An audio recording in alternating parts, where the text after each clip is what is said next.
반갑습니다. 빌딩과 기업을 모두 발전시키는 성장전략가 황 소장입니다. 자, 그러면 이어서 50억을 실제로 만드는 7가지 성장 레버 시작을 할 텐데요. 첫 번째는 수입을 늘린다는 거예요. 수입 레버리지라고 했는데 병원 매출을 구조적으로 확대해라 라고 했어요. 근데 여기서 의사분들 잘 생각해 보세요. 병원을 운영해서 고소득인 분들이 많지만 이 병원의 소득 그 자체는 공간에 제한돼 있어요. 그렇죠? 공간에 제한돼 있다는 거는 어떤 공간에서 맥시멈으로 낼 수 있는 매출이라는 게 거의 정해져 있단 말이에요. 그러면 매출이 높아지려면, 매출과 소득이 높아지려면 병원이 커져야 되는 거예요. 병원이 커진다는 건 물리적으로 커진다는 거예요. 규모가 커져야죠.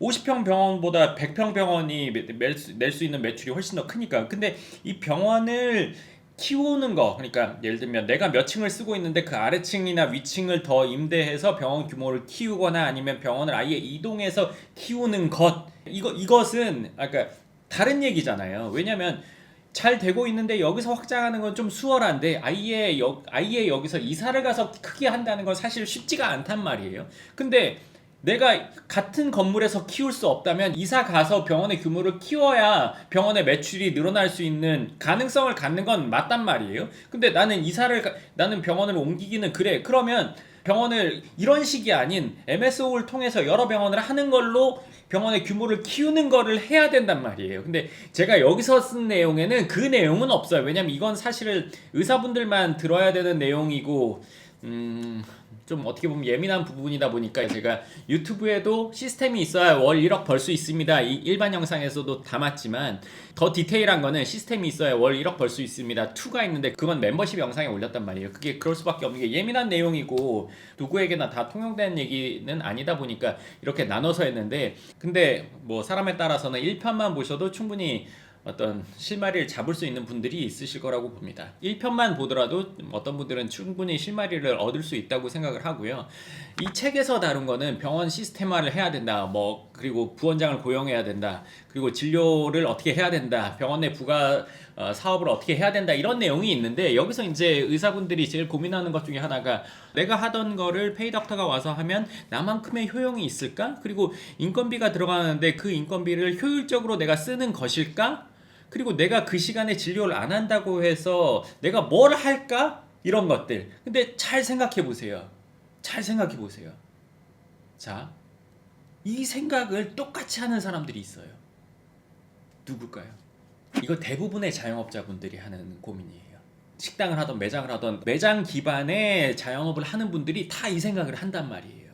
근데 좀 더 깊게 생각해 보세요. 매장에서 어떤 물건을 판다, 옷을 판다고 하면 이거는 온라인으로 판매를 할 수가 있잖아요. 근데 병원은 온라인 판매를 할 수가 없어요. 그렇기 때문에 예를 들면 어떤 피부과 의사분들은 화장품을 만든다거나 팩을 만든다거나 아니면 다른 예를 들어서 정형외과라면 그걸 관련된 뭔가를 만들려고 하는 시도를 하는 게 그것 때문인 거잖아요. 근데 잘 생각해 보세요. 내가 지금 일하는 시간이 고소득을 얻을 수 있는 시간인데 이대로 쭉 가면 어떻게 될까요?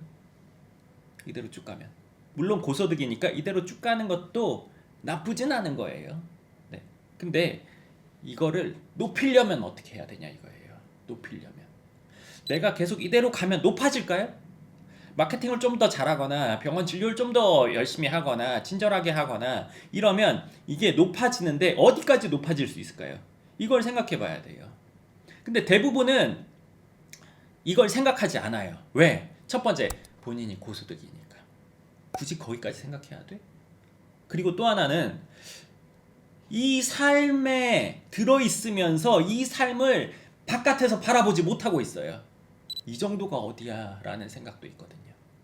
그리고 주위에서 부러워하는 시선, 저 정도 됐으면 좋겠다는 시선, 그리고 내부적으로 가족들끼리 생각하는 우리의 상태가 있기 때문에 이거는 충분히 만족스러운 상태야. 이거는 움직일 필요가 없어 라고 생각하거든요. 그러다 보니까 시간과 소득을 계속 바꾸고 있는 거죠. 그렇죠? 그렇기 때문에 누군가를 쓴다는 거에 대한 고민이 있는 거예요. 이 사람이 진짜 잘할까? 나만큼 잘할까? 자기 밥벌이만 하게 되는 거 아닐까?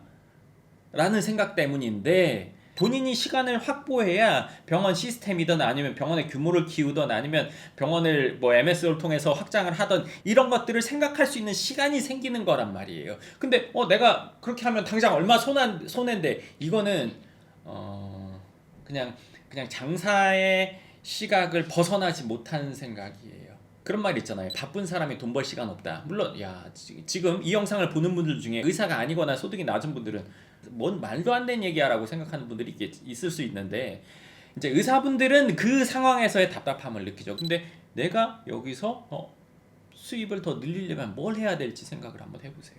내가 지금 하는 일을 계속해서는 소득이 드라마틱하게 높아질 일은 없죠. 내가 다른 걸 해야 되는 거죠. 다른 사람이 할 수 있는 일은 다른 사람이 하게끔 하고, 내가 반드시 해야 되는 일을 내가 해야 된단 말이에요.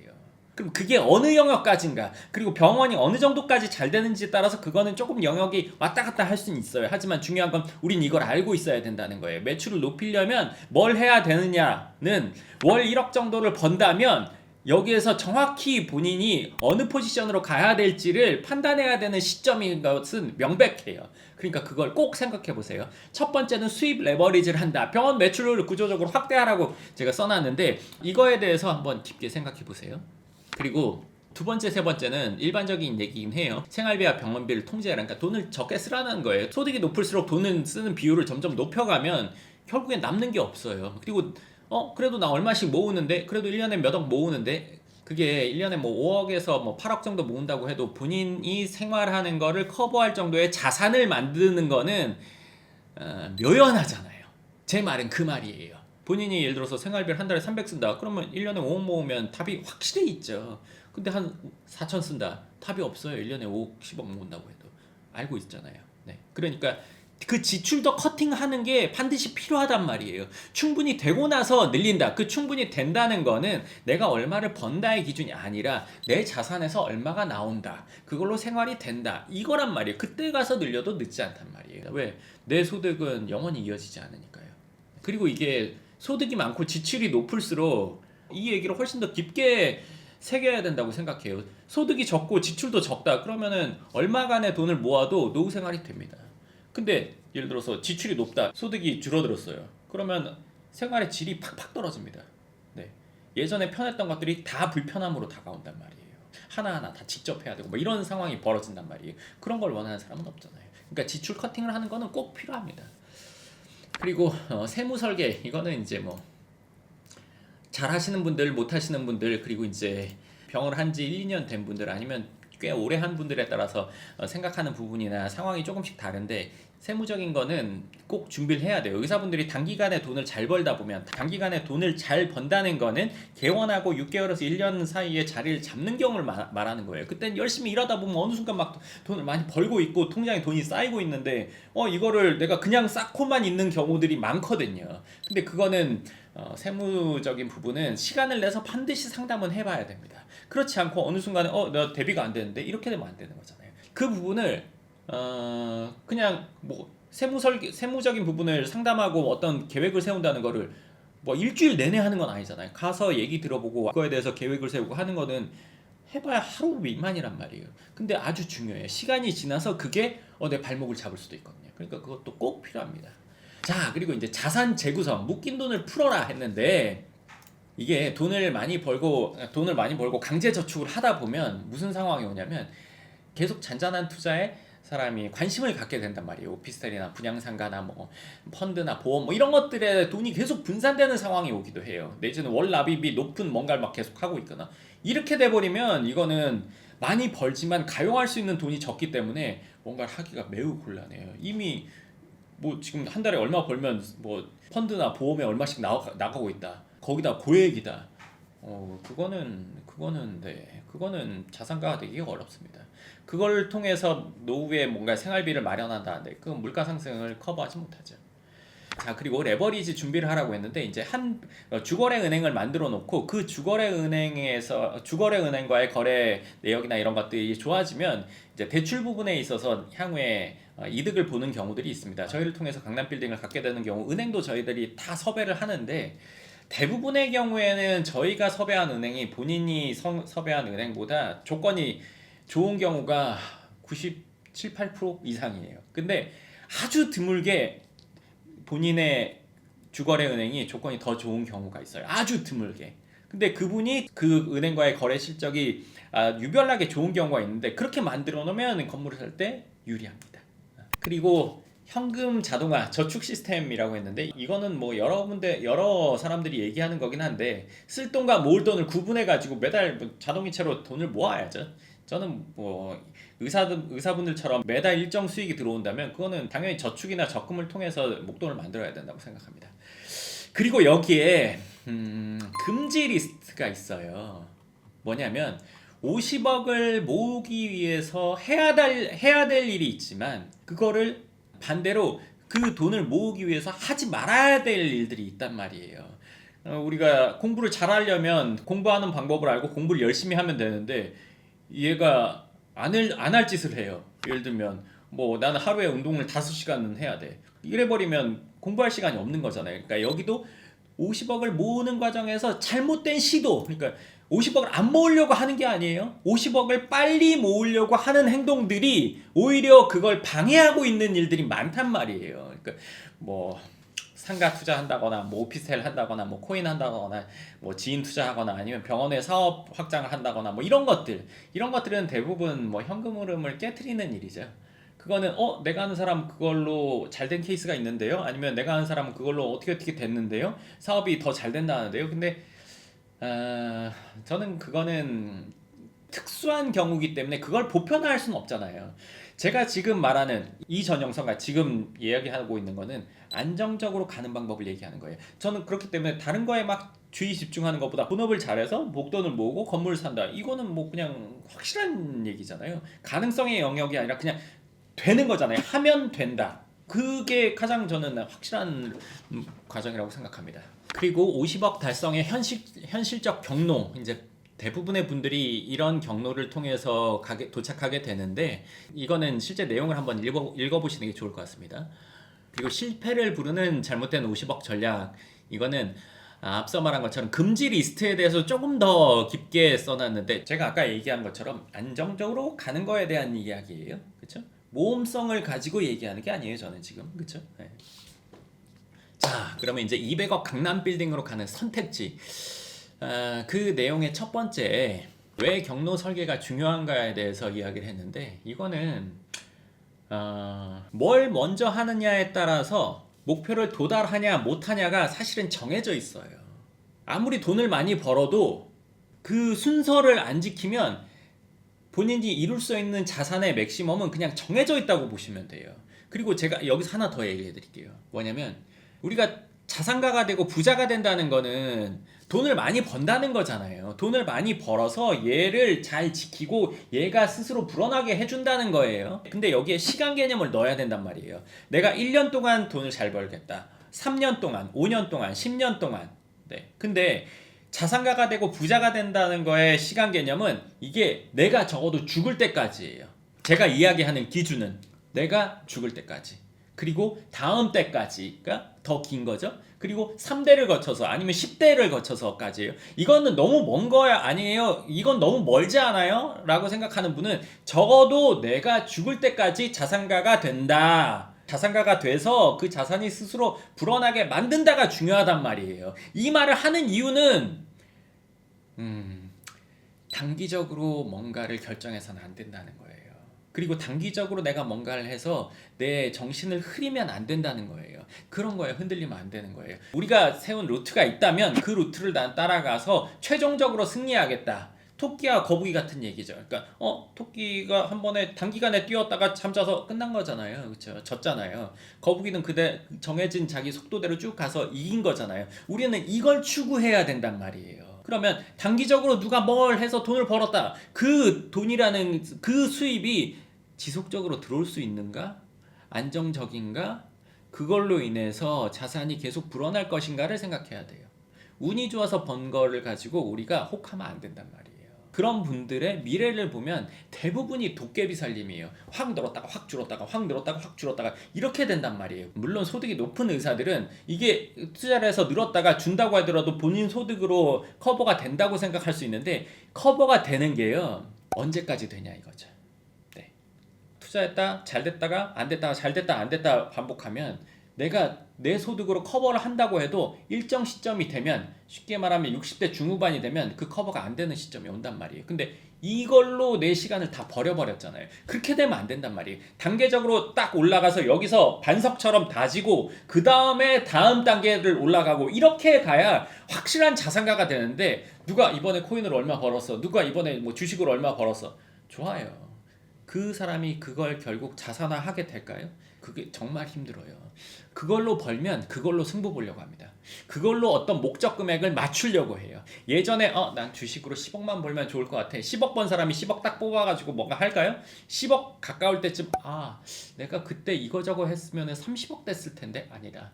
내가 10억에서 멈출 게 아니라 30억까지만 가고 그때 빼야겠다. 이 돈이 나올 가능성이 매우 힘듭니다. 주식이나 코인이나 뭘로 돈을 많이 번 사람들이 현금화하는 일이, 돈을 많이 번 사람도 적지만 돈을 많이 번 사람 1000명 중에 1명이 뺄까 말까 하는 확률이라고 보시면 돼요. 그거는 지켜보시면 돼요. 지금 돈을 번 사람이 있다고 치면, 아니면 과거에 누군가가 그랬다면 그 돈이 지금까지 남아있나 한번 보세요. 힘듭니다. 극히 드문 일이에요. 자, 그럼 다시 왜 경로 설계가 중요하냐면, 의사인 분들은 매달 안정적인 소득을 벌고 있어요. 이걸 가지고 뭘 해야 자산이 불어나냐, 그리고 최종적으로 200억 건물과 내가 살 집을 마련할 수 있냐, 그렇죠? 이거를 목표로 가려면 어떻게 해야 되냐, 뭐부터 해야 되냐. 집을 샀다, 그럼 그 뒤에 뭘 해야 되냐. 난 집을 안 샀다, 그럼 그 뒤에 뭘 해야 되냐. 집이 있는 상태에서 어떻게 해야 되냐. 내지는 난 아무것도 안 했는데 그냥 돈을 모아서 가겠다. 이거에 따라서 다 다르단 말이에요. 제가 이 책에 6가지 루트를 써놨어요. 이 6가지 루트를 벗어나는 사람은 없습니다. 이거는 제가 300명 넘는 의사분들과 상담을 하면서 그분들이 다 이 안에 있었기 때문에 정확히 쓸 수 있었던 거예요. 그리고 본인이 이 내용을 보고 내가 어느 위치에 있는지 알게 될 거란 말이에요. 그럼 내가 이 다음에 뭘 해야 될지 안단 말이에요. 그걸 알게 하기 위해서 6가지를 써놨는데, 읽어드리면, 첫 번째가 집 매각 후 직행, 두 번째가 보유 성장 루트, 세 번째가 갈아타기 루트, 네 번째가 레버리지 활용 루트, 다섯 번째가 보수적 50억 루트, 여섯 번째가 의지의 50억 루트예요. 그 첫 번째가 집 매각 후 직행 루트예요. 그러니까 집과 종잣돈을 합쳐서 빠르게 200억 빌딩을 매입하는 거. 그리고 보유 성장 루트는 100억 빌딩을 먼저 하고 임대료와 시세 상승으로 200억을 달성한다. 세 번째는 갈아타기 루트. 100억 빌딩에서 200억 빌딩으로 단계적으로 점프한다. 그러니까 두 번째랑 세 번째는 200억 빌딩을 단번에 하지 않고 100억 빌딩을 먼저 하고 추가한다. 하고 업그레이드한다 라고 보시면 돼요. 그리고 네 번째는 레버리지 활용 루트. 시세 상승과 대출을 활용해 속도를 높이는 방식. 다섯 번째는 보수적 50억 루트. 종잣돈을 충분히 쌓은 후에 안정적으로 직행하는 거. 그리고 여섯 번째는 의지의 50억 루트. 소비를 철저히 통제해서 한 번에 200억을 직행하는 거예요. 이 6가지 루트에 대해서는 책에 또 더 깊게 디테일하게 내용이 나와 있으니까 난 진짜 한번 강남에 200억 빌딩을 해보고 싶어. 그러면 연금형 부동산 연구소 카페에서 이 책을 신청해서 읽어보시면 상세히 내용을 알게 되실 겁니다. 그러면 내가 지금 어디에 서 있는지 알게 되실 거예요. 그리고 우리가 어떤 목적을 도달하기 위해서는 방향성과 내가 어디에 있는지 알아야 된단 말이에요. 예전에 제가 책에서 본 내용인데, 어떤 죄수가 진짜 삼엄한 감옥에 갇혀 있는 거예요. 되게 탈출도 힘든 감옥인데, 그 감옥에서 본인이 그 감옥을 빠져나가는 지도를 입수한 거예요. 그리고 그 지도를 다 분석을 하고 나서 이 죄수가 거기에서 탈출하는 거를 포기했어요. 왜냐면 자기가 몇 호실에 있는지 몰랐어요. 그러니까 목표에 도달하려면 루트도 중요하지만 내가 어디 있는지를 아는 게 중요하단 말이에요. 이 6가지 루트를 보시면 본인이 지금 그 6가지 중에 어디에 있는지 알게 될 거고, 내가 어디로 가야 되는지 알게 될 거예요. 적어도 200억 강남 빌딩을 하려면. 그리고 또 하나는, 내가 어떤 과정에 있다고 치면, 6개 과정 중에 어떤 과정에 있다고 치면 여기서 다른 과정으로 막 왔다 갔다 하면 안 돼요. 왔다 갔다 하면 죽도 밥도 안 된단 말이에요. 내가 어디에 있다 그러면 방향을 바꾸려면 한 번 정도 하고 목적성을 추구해야지, 이거를 계속 바꾸면 죽도 밥도 안 되거든요. 그러니까 그 내용을 보시고 내가 어디로 가야겠다 판단한 다음에 실행을 하시면 됩니다. 7장, 의사에게 강남 빌딩은 생존과 자유의 자산이다. 1. 진료실에서만 벌 수 있는 돈의 한계. 이거는 의사분들이라면 다 체감하고 계실 겁니다. 소득이 높지만 내가 일하는 만큼 벌게 되는 구조인 분들이 대부분이잖아요. 그러니까 그거를 내 자산에서 벌게끔 만들어주는 상황을 우리가 은퇴 전에 만들어주는 게 너무너무 이상적인 거죠. 그게 지속되면 내가 지금 하는 생활을 은퇴 이후에도 쭉 할 수 있으니까요. 네, 당연히 그걸 추구해야 되고, 그리고 병원은 사업이고 빌딩은 자산이라는 챕터가 있는데 이 챕터의 핵심 문장은 병원이 자신의 현재를 만든다면 빌딩은 자신의 미래를 지켜줍니다. 이 한 문장으로 모든 게 다 설명된다고 생각합니다. 그리고 이거는 모든 사람에게 다 똑같이 통용되는 건데, 얼마를 벌었느냐가 물론 중요해요. 중요하지만 그거보다 더 중요한 건 무엇을 남겼냐예요. 내가 많이 번 걸로 뭘 만들었냐, 뭘 내가 가지고 있냐가 제일 중요하단 말이에요. 결국 이게 나를 지속적으로 지켜주는 게 되잖아요. 그럼 이걸 통해서 이걸 만드는 게 우리가 할 일이죠. 네. 자, 이제 마지막 장 마스터 플랜의 기본편 마무리인데요. 결국엔 종잣돈을 만들고 올바른 경로를 설계하고 실행을 멈추지 않는 것, 이 세 가지가 전부죠. 그러니까 이건 뭐든지 다 똑같은 건데, 결국에는 종잣돈을 만들고 올바른 경로를 설계해서 실행을 멈추지 않는 것, 이게 전부잖아요. 이건 모든 분야가 다 똑같고. 자, 이제 8장 마스터 플랜의 기본편의 마무리 내용은 이제 직접 한번 읽어보시면 좋을 것 같고요. 저는 의사분들이라면 본인이 원하는 자가와 200억 강남 빌딩을 가지고 있다. 그러면 이거는 일단 자산적으로 완성됐고 내가 일하지 않아도 생활이 되는 상황이 됐다라고 생각을 하고, 여기서 더 갈지 아니면 여기서 멈출지는 그거는 본인이 선택할 수 있습니다. 지금까지 영상 2편을 통해서 의사의 200억 강남 빌딩 마스터 플랜에 대해서 이야기를 했는데요. 제가 이 주제로 책을 쓴 이유는 의사분들은 200억 정도의 강남 빌딩이라면 자산적으로 완성된다, 일단 첫 번째 단계를 완성한다 라고 생각했기 때문에 이 책을 썼습니다. 그래서 나는 꼭 한번 200억 강남 빌딩의 목표를 도달해보고 싶다 하는 분들은 지난 영상과 이번 영상을 꼭 생각을 하시면서 보시고 그거에 대한 구체적인 계획을 한번 세워보시길 바랍니다. 네, 좋습니다. 그럼 오늘 영상 여기까지 하고 또 다음 영상에서 뵙겠습니다. 감사합니다.